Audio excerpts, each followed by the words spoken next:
Oh, Nolan Wells update. Nancy Grace has entered the chat. Nolan Wells bombshell tonight. Baby, it's on like popcorn. Nancy is gonna turn them every which way but loose. My God. Y'all, they got Nancy Grace tuning into the Nolan Wells case. Okay, let me tell you something. If there were a right white person to be on the job, it's Nancy Grace. I want you to know, I haven't seen Nancy Grace since Casey Anthony. All right. And when I tell you she was on Casey Anthony's neck, okay, like I don't think everybody going to jail. That's what I do think. No. Everybody going to jail. And I don't think y'all comprehend how much this isn't going away. There are thousands of suspicious deaths and missing person cases every year. But every once in a while, one case reaches the internet. The internet starts asking questions, and then someone like Nancy Grace gets involved. That's exactly what's happening with the death of 18-year-old Nolan Wells. And I think what's happening right now says something much bigger about how justice works in the age of social media. Because by the end of this conversation, I don't think this will just feel like a story about one family anymore. You're saying the park ranger found him. That leads me to believe there were no friends. There was no newly met girlfriend. So am I left to believe that he goes out swimming all on his own and the friend girl leaves, the mates from school leave, everybody just leaves him out in the water and he dies and then just conveniently washes ashore? So they just left him out in the water? Does that make sense to you, panel? I want you to hear this.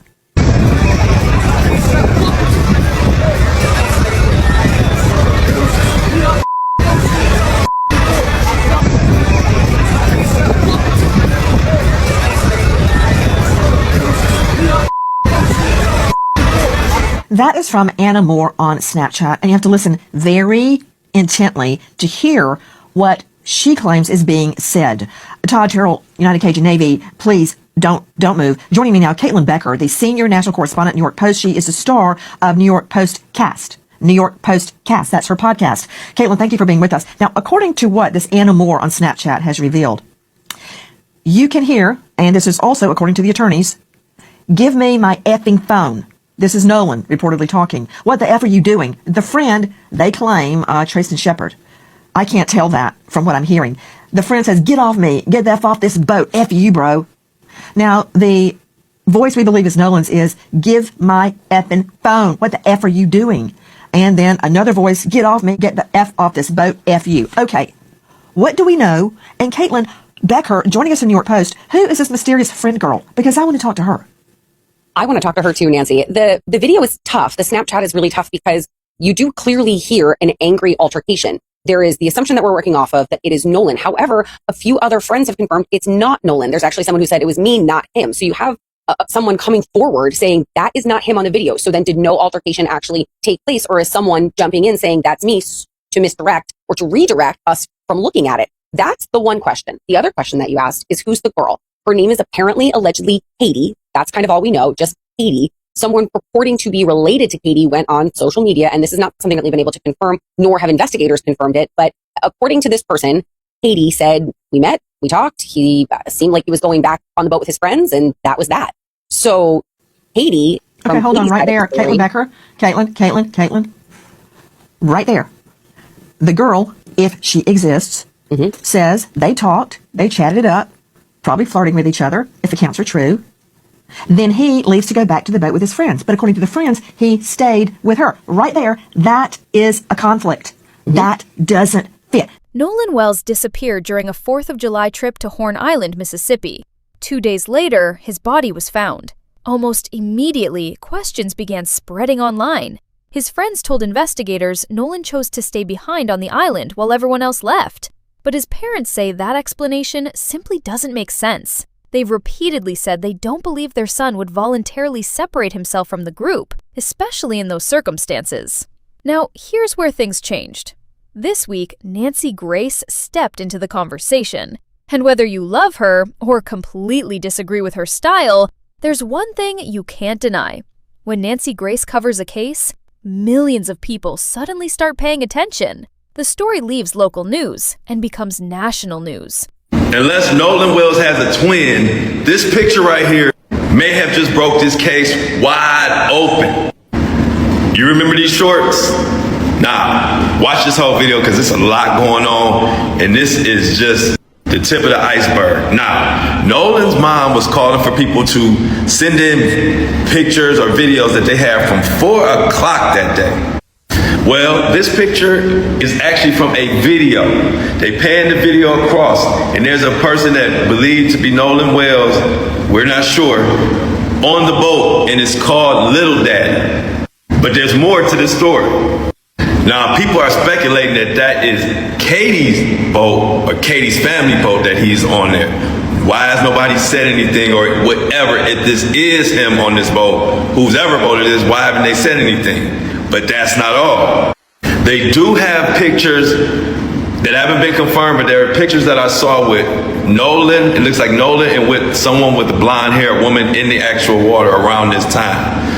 So it's possible that he didn't get on a boat, but it's possible they know what happened to Nolan Wells, and we don't, and I don't like it. What if I told you? Justice for Nolan. What's interesting isn't just that Nancy Grace is talking about Nolan, it's what her involvement represents. Because families often spend weeks, sometimes months, begging people to care. Then one high-profile television personality, one podcast, one viral creator, and suddenly everyone is paying attention. It almost raises an uncomfortable question. Has public attention become part of the justice system? Meanwhile, the investigation itself is still moving forward. The Jackson County District Attorney recently confirmed plans to personally meet with Nolan's parents. She also said investigators may be able to share additional information with the family, but many details remain confidential because the investigation is ongoing. Authorities also confirmed the case has not officially been classified as a criminal investigation at this time. Wait, you telling me there's a member in Katie's family who is allegedly on the run right now, and that person could be the person that did something to Nolan Wells? This person was seen on a boat with Nolan and has deactivated Facebook and all their social media all of a sudden. Watch this whole video because this is crazy. You telling me Katie family? So everybody knows that the story goes that Nolan left his friends to go say he was going to stay with Katie, but then Katie said he went back with his friends. Now stay with me because it get crazy. Now y'all remember this picture and everybody was saying, was this Nolan? But check this out. Here's a better picture. This person right here is allegedly Katie's dad. Same person as you can see here, and this is Katie's profile picture. Now follow me. Now remember, this is Lil Daddy boat. Now there was an altercation that happened, they're saying at 5 p.m. on Lil Daddy's boat. And what they're saying, here it is. One of my passengers, pretty certain he was part of the group, he being Nolan, that was fighting around 5 p.m. This is the first possible lead that we have that says Nolan around 5 p.m. was still there. Now, could Katie's father have been mad that he was with a black girl or that his daughter was with a black man and did something? I don't know, but it's sounding crazy and I don't like it. What if I told you? They're still waiting on toxicology results before the final autopsy can be completed and eventually presented to a grand jury. But Nolan's family clearly isn't waiting. They've hired civil rights attorney Benjamin Crump. They're conducting their own independent investigation, and they've requested a second autopsy because they aren't satisfied with the answers they've received so far. And honestly, can you blame them?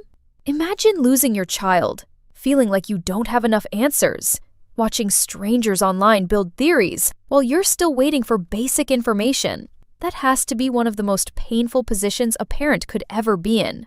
This is also where social media becomes both incredibly powerful and incredibly dangerous, because attention can help keep pressure on investigators. Cases have absolutely been solved because people refuse to let them disappear. But attention can also create rumors, accusations, and public trials before investigators have finished doing their jobs.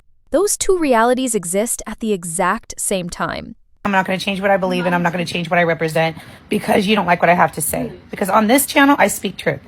And it's because I'm not defending Ben Crump. I'm defending the purpose, okay? And I'm speaking the facts. The facts is that Ben Crump is a civil rights attorney, and that's what he does. First of all. Second of all, if you think that it was an accidental drowning, don't you think that that would have already been released within 72 hours? I'm going to tell you, my best friend Karen, her cousin committed suicide. She went off into the ocean. She left her car parked with her keys in it, her phone, everything, went off into the ocean. It took 4 to 5 days for them to find her body. She finally washed up and the Coast Guard found her body. Her body washed up to shore. Well, we didn't know what it was. We didn't know it was foul play, nothing. We found out it was a suicidal death when the autopsy report came back in 72 hours. It took 72 hours for the family to find out that she had drowned and that it was a suicide. It didn't take 3 fucking weeks. So don't you fucking think that if it was a simple accidental death, which since no autopsy reports have come out, I don't give a shit what anybody says, that yes, the officer prematurely spoke and said, oh, it didn't look like there was any foul play. That was premature statement. The autopsy haven't even revealed anything yet. Don't you think if it was simple as just a natural, well, it's an unnatural cause, but he just naturally drowned, accidentally went out into the water and drowned, don't you think that that would have came back? No, it hasn't came back. Because it's going to grand jury. Because there's something more to this than just, oh, he went out there and he drowned. And most of the evidence points otherwise. So even if he drowned, they don't believe it was an accidental drowning. So stop coming into my profile, coming on my page, leaving comments, trolling, and saying things that you think that makes sense to me. Because, you know, I go with facts. And for you to say that I'm not stating facts, I'm stating what's already been released. The stuff that's already proven to be factual. Nobody on here is stating anything other than that. Nancy Grace entering this story will almost certainly bring even more scrutiny, more viewers, more discussion, more speculation. Whether that's ultimately helpful or harmful, we'll probably only know after investigators finish their work. But I think the bigger conversation isn't actually about Nancy Grace. It's about us. Why does it often take a celebrity, a famous attorney, or a nationally recognized television host before certain families finally feel heard? Should justice really depend on whether a case goes viral? Because every family deserves answers, not just the ones that trend. I'll continue following Nolan Wells' case as more verified information is released. But I'd love to hear your thoughts. Do you think high-profile personalities like Nancy Grace actually help investigations? Or do they create more pressure and speculation than investigators need? Let me know in the comments.